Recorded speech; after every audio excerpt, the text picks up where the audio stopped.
The flight started quietly, but one red cap set off a chain of events that blew everything to pieces. She thought she was in control, putting one passenger in his place. But that passenger turned out to be the one deciding if she'd keep her seat at all. She had just placed her bet. And now let's see how it all turns out. The morning started like any other on a flight from New York to Los Angeles. Passengers shuffled and dragging their carry-ons in, stuffing them into the overhead bins, while flight attendants moved through the aisle with polished smiles and perfectly rehearsed greetings. Among them was Kelly McFarland, a sharp, assertive stewardess, known for her non-nonsense attitude and passionate stance on what she believed to be right. Kelly didn't just do her job, she owned the aisle. Everything was running smoothly until Kelly spotted him, a man mid-40s, with a clean-cut look, seated quietly in economy class. Nothing about him screamed trouble, except for one glaring detail: the red baseball cap perched on his head, bold, unapologetic, and blaring the words "Make America Great Again." Kelly froze for a second, her eyes narrowing. To her, the hat wasn't just fabric and thread, it was a symbol, a statement, and not one she could ignore. The man, oblivious to the silent storm brewing, adjusted his cap, leaned back, and opened a magazine. His calm demeanor only seemed to add fuel to Kelly's fire as she moved through the cabin, handing out pre-flight drinks. Her gaze kept drifting back to him. Finally, she stopped at his road tray in hand, her tone dripping with thinly veiled sarcasm. "Nice choice of accessory," she said, her voice loud enough for nearby passengers to hear, trying to make a statement. How the man glanced up briefly, a polite but distant smile on his face. "It's just a hat," he said before turning back to his magazine. Kelly's lips pressed into a thin line. Just a hat? Was he serious? Her blood simmered. The audacity. She could feel her principles pulling her into action like a battle cry she couldn't ignore. Back at the galley, Kelly vented to her colleagues, her voice rising with every word. "Can you believe this guy braiding around in that hat like it's no big deal? Do you know how offensive that is to people? I can't just let this slide." Kelly, one of the senior attendants, said gently, trying to calm her down. "It's not our job to police people's fashion choices.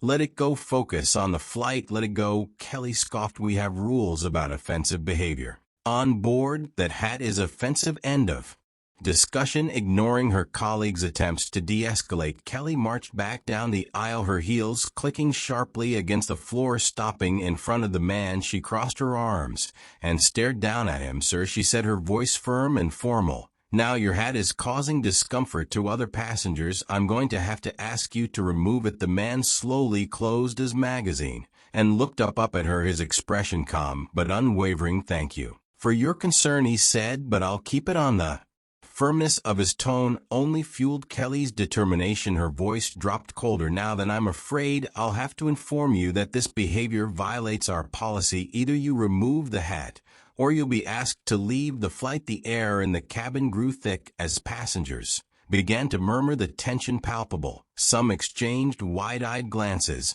while others whispered behind their hands. The man didn't argue. He stood up, collected his belongings with deliberate calm, and began walking toward the exit.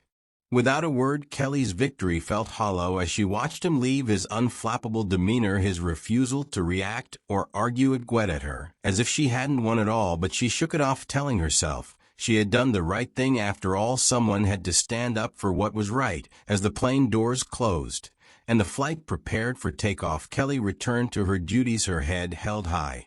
But little did she know the real turbulence was just beginning. When the flight finally touched down in Los Angeles, Kelly McFarland felt like she'd won a personal battle. As passengers filed out, she stood tall, confident that her actions were not only justified, but also righteous. She told herself she'd made a stand for something bigger than herself. Sure, there had been murmurs among the other passengers, but in her mind, she was the one who restored order. As her colleagues finished assisting the last of the travelers, Kelly began collecting her belongings, already mentally preparing for the next flight.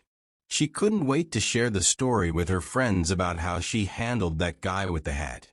but as she walked toward the exit her steps slowed. Standing just outside the jet bridge was Mark Donovan, the chief operating officer of the airline. He was unmistakable, tall, sharply dressed in a dark suit, and wearing an expression so stern it could freeze an engine mid-flight. His presence alone was unusual, and his locked gaze on Kelly sent a chill down her spine. "Kelly," he said flatly, not bothering with pleasantries, "we need to talk." "Follow me the way," he said. It wasn't a request, it was an order. Passengers and crew alike glanced their way, but no one dared to say a word. Kelly's confidence wavered, but she nodded and followed Mark through the terminal. He led her to a private office tucked away from the bustling airport. The room was sterile, with a plain table and 2 chairs under the harsh glare of fluorescent lights. Mark gestured for her to sit, then closed the door behind them. He didn't waste time. "Do you know who you removed from that flight?" His tone was ice cold, each word sharp and deliberate. Kelly straightened up, trying to mask her unease. "Some disruptive passenger. He was wearing inappropriate attire, and I was ensuring the comfort of our other customers," she replied, her voice tinged with defensive pride. Mark stared at her for a long moment, then with a sharp motion, dropped a stack of papers onto the table. The impact made Kelly flinch. "That disruptive passenger," Mark said slowly, "was Jacob Randolph, the owner of this airline." The room fell silent. Kelly's face drained of color as the weight of his words hit her like a turbulent landing. "Wait," what she whispered, barely able to form the word. Mark leaned forward, his expression unwavering. "Yes, Kelly, the man you humiliated, the man you kicked off the flight for wearing a hat, owns this entire company. And now he's requested to meet with you personally." Kelly's heart sank into her stomach. The confidence she'd felt just an hour ago evaporated, replaced by a sinking dread. She tried to respond, to explain herself, but the words caught in her throat. Mark didn't give her a chance to recover. "Let me make this very clear," he said, his voice dropping even lower. "You made a choice. You let your personal opinions override your professionalism. That man wasn't breaking any rules, Kelly. He wasn't being disruptive. You were. And now, thanks to your actions, we're facing an internal crisis." She opened her mouth, desperate to defend herself, but Mark raised a hand to silence her. "You'll speak to Mr. Randolph now," he said curtly, "but I suggest you think very carefully about how you're going to handle this, because I can promise you, Kelly, the consequences will be serious." Her stomach churned as she nodded mutely as Mark opened the door and gestured for her to follow. Kelly felt the walls closing in around her. The weight of what she'd done was finally sinking in, and for the first time she realized that the turbulence she'd caused wasn't going to settle anytime soon. Kelly McFarland stepped into the sleep-bleak glass-walled office on the top floor of the airline's headquarters, her heart pounding like a jackhammer. The room was intimidatingly pristine, with a large mahogany table at its center flanked by minimalist leather chairs. Sitting at the head of the table, exuding an air of composed authority, was Jacob Randolph. Gone was the casual demeanor he had on the flight. Now he looked every bit the CEO, dressed in a sharp navy suit. His expression was calm, unsettlingly so. There was no anger, no frustration, just a piercing, calculating gaze that made Kelly's palms sweat. "Take a seat, Kelly," Jacob said, his voice steady, almost too calm. Kelly hesitated for a fraction of a second before obeying, lowering herself into the chair directly across from him. The silence in the room was deafening, and she felt like the walls were closing in. So Jacob began, leaning back slightly in his chair. "Why don't you tell me what happened this morning? I'd like to hear it from your perspective." Kelly swallowed hard. She started speaking, her words spilling out in a chaotic jumble. She tried to explain that she believed she was acting in the best interest of the passengers, that she thought his hat was creating a hostile environment. But the more she talked, the more nonsensical and flimsy her reasoning sounded, even to her own ears. Jacob listened intently, his expression unreadable, not interrupting once. When she finally stopped, her voice trailing off, Jacob leaned forward, resting his elbows on the table. He let the silence hang for a moment before speaking. "Kelly," he began, his tone measured, "do you know why I sometimes choose to fly in economy class?" She shook her head, unsure where this was going. It's because I want to see how my employees handle themselves. I want to understand how our passengers are treated, not by managers or corporate policies, but by the people on the front lines today.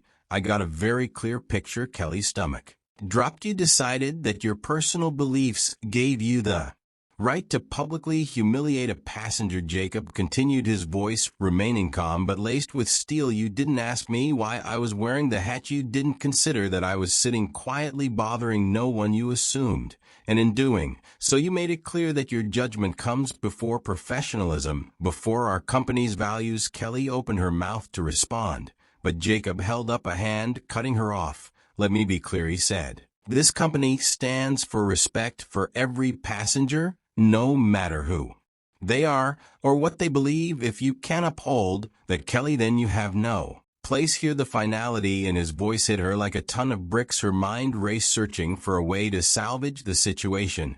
I understand, she managed to say, her voice barely above of a whisper. Jacob studied her for a moment, then leaned back again, folding his hands in front of him. Here's the deal, he said. You have two options. You can resign now, no questions asked, or you can stay, but only if you complete a comprehensive training program on professional ethics and customer relations. And let me assure you, Kelly, I'll be watching your progress very closely. Kelly felt a lump forming in her throat. She had no choice. Resigning would mean admitting failure, and she wasn't ready for that. I'll take the training, she said, her voice trembling slightly. Jacob nodded, his face unreadable. Good, then we're done here. I hope you understand how close you came to throwing away everything over a moment of poor judgment. Don't make me regret giving you this chance. As she stood to leave, Jacob added one final statement, his voice softer but no less commanding. One more thing, Kelly, there are no second chances after this. Make it count. Walking out of the office, Kelly felt a mix of humiliation and relief. Her colleagues in the hallway avoided eye contact, their silence speaking volumes. For Kelly, this was more than a professional setback. It was a humbling lesson in the power of restraint and the dangers of assumption. As she left the building, one thought echoed in her mind: how could something as small as a hat nearly cost me everything?